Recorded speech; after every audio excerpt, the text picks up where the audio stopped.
I think this review might rub some people the wrong way, but it's my honest opinion based on what I've seen. Just hear me out.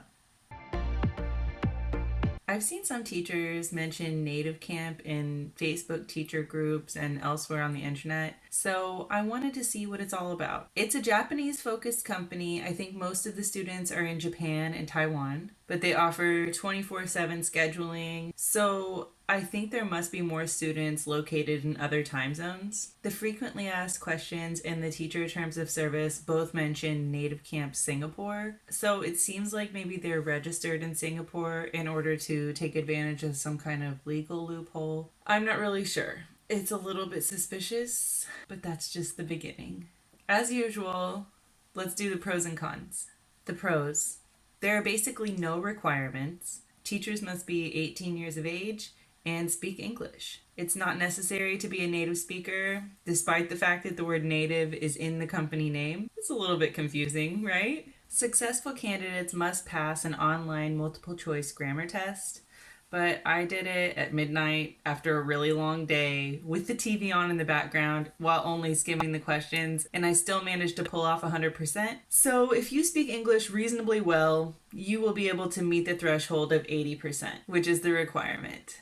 NativeCamp offers flexible scheduling and no weekly minimum commitment. The curriculum is provided. There's even a script for the teacher to read, so it seems like there's minimal prep involved. This may be a con for some teachers, I suppose. Based on the NativeCamp website, it seems like they have specialized curricula just for kids, and then like test prep and business English and many different types of courses. And the textbooks look kind of okay. Currently, NativeCamp is offering a $45 registration bonus for teachers who complete 100 lessons in their first 2 weeks after activation. There are other incentive offers. Some are low amounts, but if you manage to rank as a top 20 teacher, I think you could get a bonus equivalent to about $125 if I've done the math correctly. I'm not sure of the payment method that's available to all tutors. I think it's dependent on which country you're from, but they offered to pay me through Payoneer. It's the same method you could use on italki or a different platform. So Payoneer, at least we know, is a legit way of getting paid. After you complete the application process, you can get approved and start opening slots within a day or two. There are also a lot of orientation and training materials on the NativeCamp website, and expectations for teachers are fairly detailed and clear. Now for the cons. There is a somewhat lengthy application process. First, there's the grammar test that I mentioned. Then a connection test. You have to wait for someone on their end to confirm that your video and audio equipment is working properly. I don't understand why they can't use AI for that rather than making applicants wait for no reason. I was number 2 in line for like 30 minutes, so I logged out and then logged back in the next day to try again, only to discover that my application had skipped all the way to step number 6, meaning that I didn't even have the option to do the demo class or the quiz that was supposed to be required. I was trying to go through the whole process in order to tell you about it for this video, but I don't know what happened. I'm still really confused, and this kind of set off some alarm bells for me. It's a little bit concerning for me when the company doesn't uniformly enforce regulations. But I went ahead and filled out the account information section anyway. Basically, I just wanted to find out how much money they were going to offer me. The frequently asked questions page really avoids actually answering any questions. There's no pay range mentioned.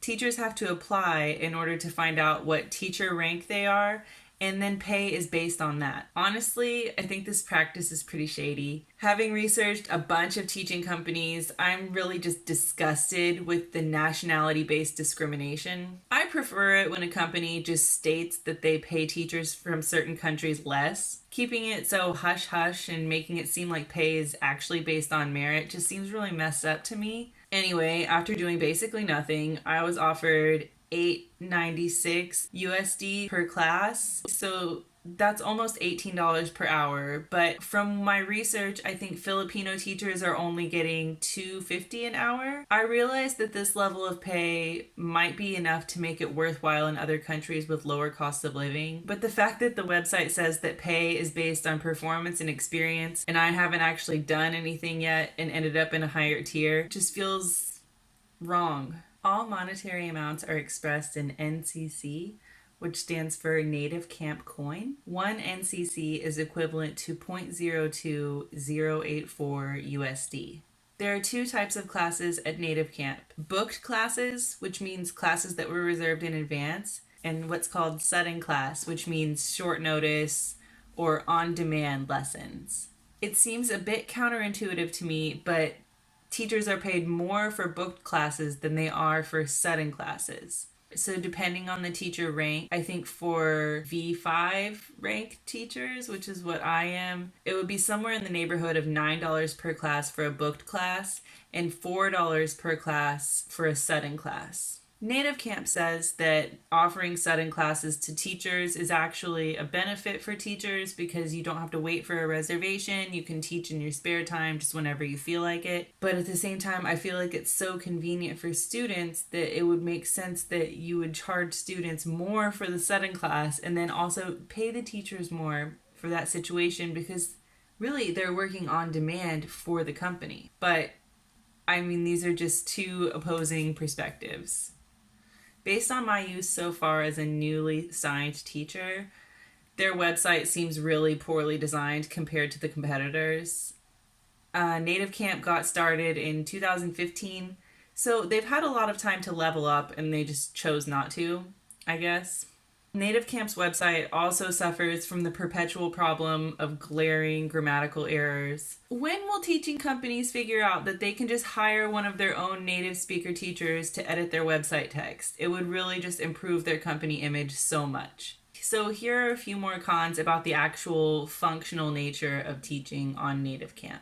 Students can cancel up to 1 hour before the lesson start time and get a refund. 1 hour notice to tell the teacher they're not coming to class and they still get their money back. If a teacher has a reservation and they don't go on standby mode more than 10 minutes before the start time, the reservation will be automatically canceled. If that happens, the admin will cancel all of that teacher's reservations for the rest of the day, and there will be monetary penalties. If teachers cancel class at the last minute, they are penalized. Obviously, they won't be paid for that class, and they will also have to forfeit a penalty. It's on the screen. You can see what I mean. I'm really confused about this top part where it says students cancellation after 6 minutes, 143 NC, and within 6 minutes, 0. Really don't know what this is about. I don't get it. I noticed in the training materials that there are lengthy instructions for how to deal with rude or unruly students. The teacher is responsible for recording and proving abusive situations.